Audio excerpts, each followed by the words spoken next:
It's a whole new way of looking at things because you begin to understand that this is consciousness. The Bible is totally symbolical.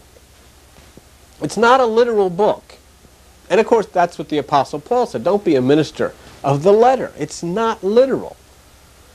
And when you get into understanding the symbolisms, it becomes so clear what the Bible is talking about. And then you see how it lines up, actually, with Krishna, how it lines up with Buddha, and then they're all one. Instead of, oh, well, you know, we just set this up for a few born-again Christians that walked an aisle, you know. You know, that's an interesting title, Born Again. Because Jesus, he didn't really consider that to be a very good thing. And he never told his disciples, you got to be born again. He reserved that for religious people. And it's true, religious people do have to be born again. They have to be reincarnated onto this plane until they can unload all of that religious, traditional fear they've got, and then begin to understand the need to enter within themselves, to sink deep within themselves to the very center in meditation, to raise their consciousness up to higher levels, above the thoughts of the mind, where they're set free. And so indeed, that's what a person must be born again for. You know, Jesus never told his disciples you had to be born again. He only told the religious, and it's because these people are loaded down with fear. You know, if you think of it, when you start to rationalize the things you've always been taught as a child in Christianity, you know, the devil's going to get you, you're going to burn in fire forever unless you say the magic words, and God's having an Armageddon and he's going to blow up everybody, and all of this stuff. And now you come into this new age in which you begin to think differently. You sink deep within yourself and you see things differently. And it's because of meditation. I want to go sit at the desk. You know what I want to do? Prissy's asleep, but we're going to see if we can wake her up and get her to say hello to you. A lot of people like it when Prissy says hello. Might see a little reflection there of that light, Frank, but hey, Priss, look who's here. Let me get over here, Frank. We'll get away from that light. Prissy, come here. Everybody's here. Yeah. Why don't you sit with me and just say hello to her? Can you get her friend? There she is. Say hello, Priss. You like being on television? Yeah. Were you sleeping? Were you pretty well sound asleep? Yeah. What do you think about Frank? Every time we ask you that question, you never answer. Well, you want to go back to sleep?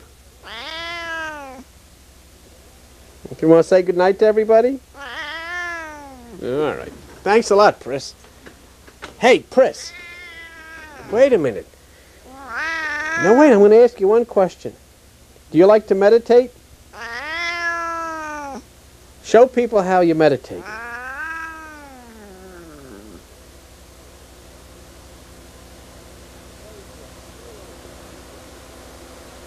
Very good. See you later. All right. That's all you got to do. Be like a cat. You know, just, hey, man, get away. Get away.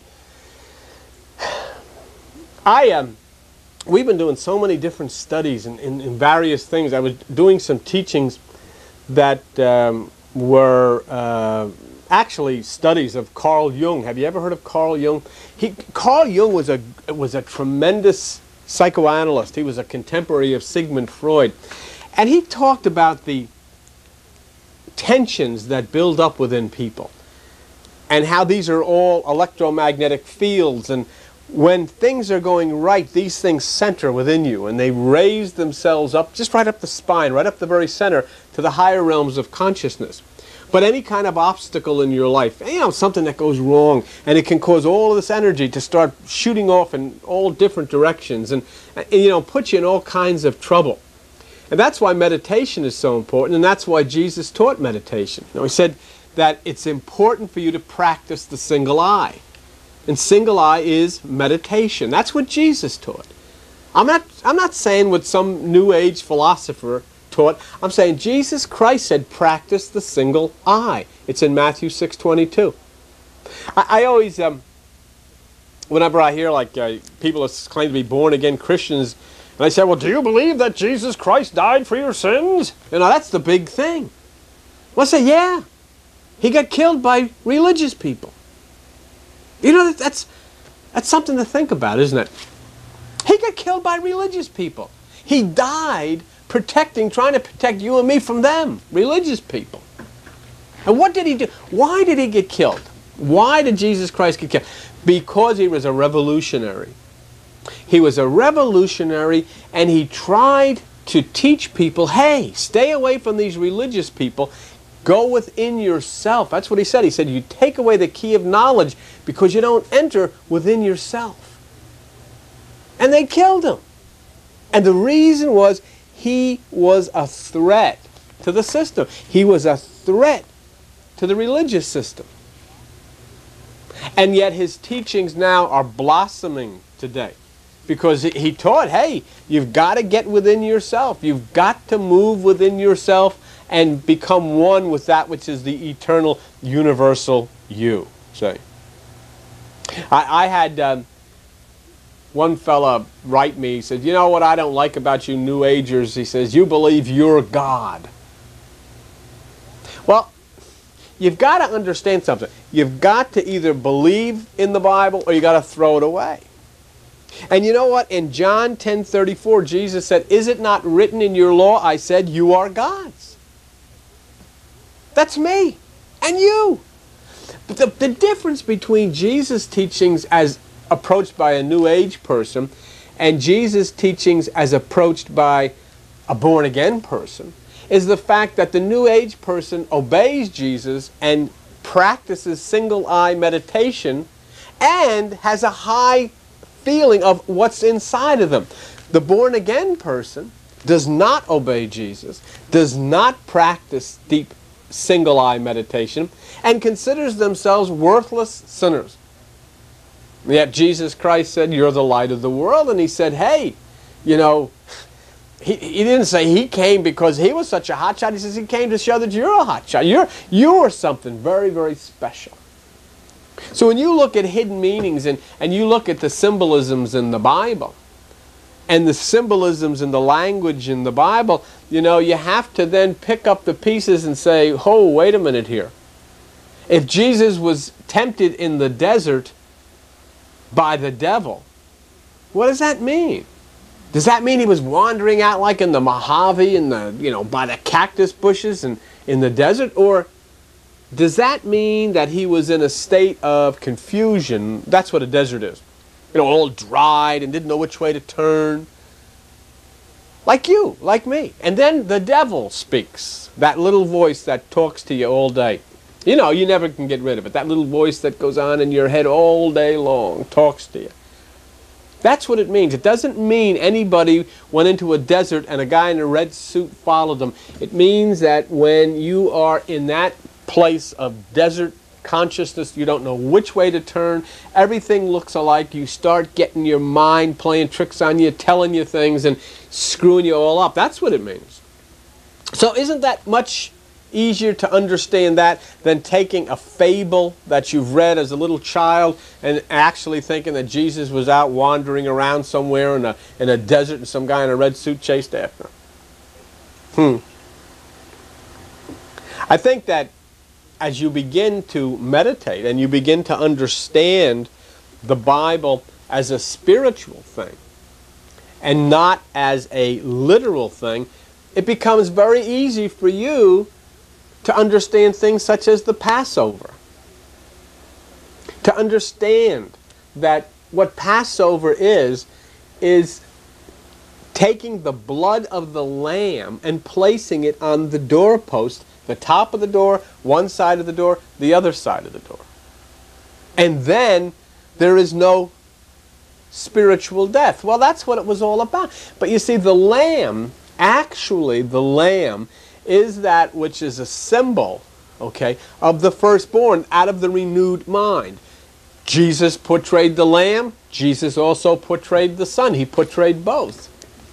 But the lamb that has to be killed inside of you is that out of your renewed mind of meditation will come the reality or the realization on your part that the flesh, the lamb, must be killed so that the life force then can be freed. The life force is the blood. So if the lamb or the flesh part of your new existence through meditation is killed by separating from thought, then the life force, the energy, the blood, can be placed on the doorpost. And there's one on the left post, one on the right post, and one on the higher post. And what they symbolize is the pituitary gland, the pineal gland, and the crown or the renewed consciousness. Then there, with that life force placed upon those strategic parts of consciousness and through the brain, you can walk into the right hemisphere of the brain. And there you're taken into the right hemisphere of the brain where you sit at the, quote, right hand of the Father. That's what it means, sitting at the right hand of the Father. It means you've activated the right hemisphere of the brain. And you do that through meditation. You do it through meditation simply by bringing yourself into a quiet place and allowing the electromagnetic force, the vibrations, the energy to raise itself up to the pineal gland of the brain, which is the single eye, which then causes the right door, the doors at the right side, to open up, and you sit at the right hand of the Father. You sit at the right hand of Christ. That's what that's all about. But you have to ask yourself, well, why? What would be the reason? Why would sit at the right hand of the Father? Why does he plant the vineyard with his right hand? Why does Jesus say, cast your net to the right side and you'll find? In 1 Kings, why did they put the door to the holy place on the right side of the building? Well, the reasons is because this is all dealing with the right hemisphere of your brain, which is 90%. We told you time and time again that 90% is God inside of you. The 10% is you. And that's why the Bible asks you to tithe, to give 10%. It has nothing to do with giving your money. But that's what, religion teaches you. You should give 10% of your money. It has nothing to do with that. It means meditate and give the left side of your brain the 10% that is you, which will open up the right side. And so that you can enter in and sit at the right hand of God. I don't know why that is so difficult to understand when that's exactly what the Bible says. It says, Jesus says, cast your net to the right of the ship and you'll find. Well, of course you read that literally, and he's telling people you get a lot of fish if you throw the net on the right side of the boat.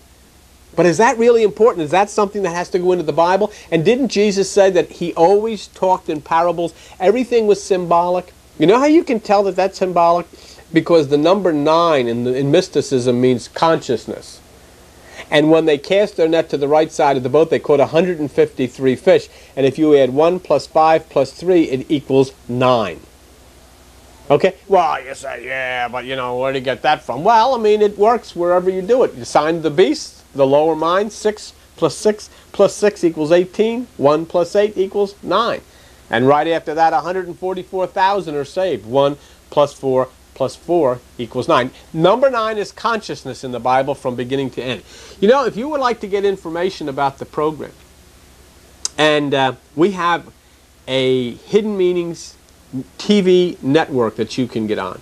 And every month you'll receive absolutely free a VCR tape for your VCR. It's a 2-hour VCR tape. And you'll get in on all of the teachings that come out of the church on Buddha, on Krishna, on all of the various teachings that go on. All of the New Age stuff, and it's really an exciting time. We have a great series on the Zodiac, a great series on Revelation, a great series on Buddha. All you have to do, and you can pick up the phone right now, and then you won't have to worry about getting through at the end of the program. You call area code 609-971-0537, and just talk to the answering machine and say, I want to be on the TV network. Leave your name, address, and telephone number, and every month you'll get a free VCR tape. Now, the only requirement, the only thing you got to do on your part is be willing to mail that tape on to the next person whose name and address we'll give you. I mean, that's not a bad deal, okay? So, if we get back to this for just a second, we talk about things here to try to get beyond the traditions and the fables of religion and get to the reality of it. I mean, you see them on television, everybody's praying in Jesus' name. Well, that wasn't his name. I mean, right away, maybe all the wars and everything are because we're using the wrong guy's name. Jesus was not his name. His name was Jeheshua. His name wasn't Jesus. So then they're using the wrong name. Well, you should say, well, that's, you know, no, no, no. It says in the Bible, pray in his name, so then you have to call him Jehoshua. But you can't do that because the traditions won't allow you. You could not use his real name and go into a church and pray in that name. They'd throw you out of it for disrupting the service. They're using somebody else's name. And all the way through the Bible, where you'll take everything in the Old Testament and the New Testament, all of it that's symbolic, they take literally. There was no Red Sea that opened up. It doesn't mean that. The color red in mysticism means the emotions. The sea is that place, and when it's churning of a storm that it's in your life and the winds are howling and everything is coming against you. It can be disease, it can be family problems, it can be all kinds of things. And when you come to that place of the Red Sea, you've come to the point where your emotions are just about ready to drive you completely wild. And coming over your shoulder is the Egyptians chasing you. That means your thoughts, trying to drag you back down into the hell of the carnal mind. But what's the key? You look up. Looking up means raising your consciousness and meditation up to a higher level. And what happens? When you look up, the sea parts. In other words, a way is made for you through meditation to go across that area of emotions to the promised land.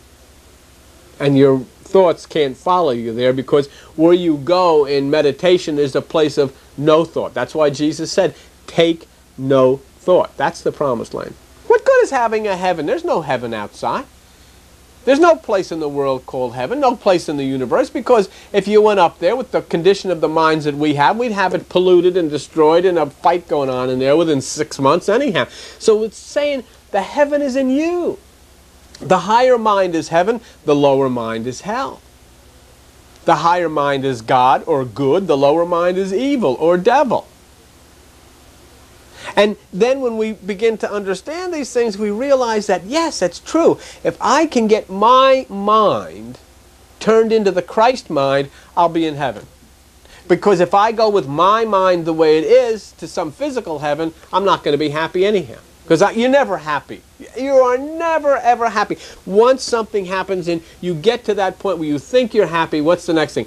Bang, you wanna get something else.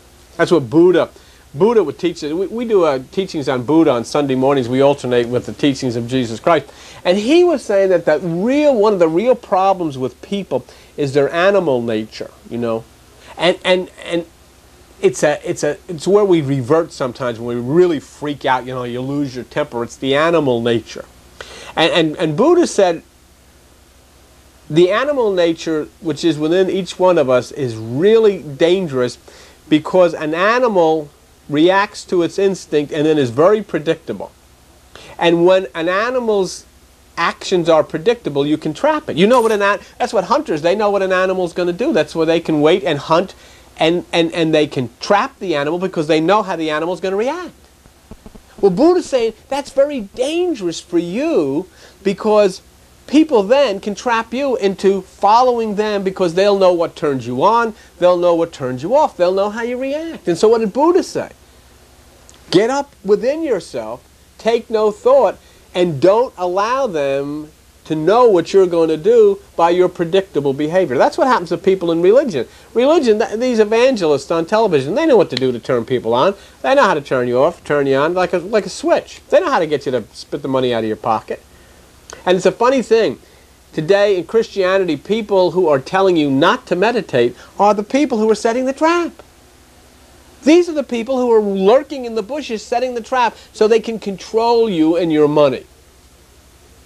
And they're going totally against what Jesus Christ taught. Totally against what Buddha taught. Totally against what Krishna taught. Totally against what has been taught since the beginning of time. And they've created their own fables about God. Do you honestly believe there could be some place where you know, God is looking down on all of these stupid religions and everybody's believing something different and fighting with each other over it, and this is true? And every single one of them believes that theirs is the right way. Did you know that? Every single religion believes we're doing it the right way. And they'll fight with you, they'll curse at you, they'll threaten you, oh, don't go to that church, you'll lose your salvation, and all this garbage, you know, we have to go through. And yet, how could there be but one way? That's what Jesus said. There's only one way. And Jesus said the way is narrow and few there be who find it. And what you have to find is to enter within yourself. Raise your energies up to the higher realms of consciousness. Ignite the pineal gland of the brain, which opens the right hemisphere. That places you at the right hand of the Father, sitting at the right hand of God. Then you are directed by brain cells which are now dormant inside of you. The best of us is 90% ignorant because we only use that 10% which is on the left side of the brain. And here then we learn. If we'll stop following these religious fable spreaders and instead enter within ourselves as Jesus said, go to the upper room. The reason that Jesus fed his disciples in the upper room is because the wisdom comes to you from the higher consciousness. That's what it means. It's symbolism. Jesus says he always talked in a parable. Okay. That's why. And so you go to the upper room, and there in your divine meditation, you light that light, and you begin to have the wisdom and understanding that comes from that. I'm going to come around here. Okay? That's the way it goes. So, what do? Well, the first thing you have to do is you have to come to some kind of an agreement with yourself. Do you have the courage to turn away from everything that's ever been taught you? Because remember, Jesus said, you are destroying the principles of God by your traditions. Say, you are no more favored than anybody in Iraq or Iran or Moscow or any place else. It doesn't make any difference what religion you are. The only possible way is by entering within yourself and going to the upper room. That's why Jesus said, no one can come to the Father but by me. What was he saying? He says, you can't find God unless you do what I'm telling you to do. And what did he tell you to do? Seek first the kingdom. And where did he say it was? Inside of you. But what happens? The people that call by his name, the Christians, are the ones who say don't do that.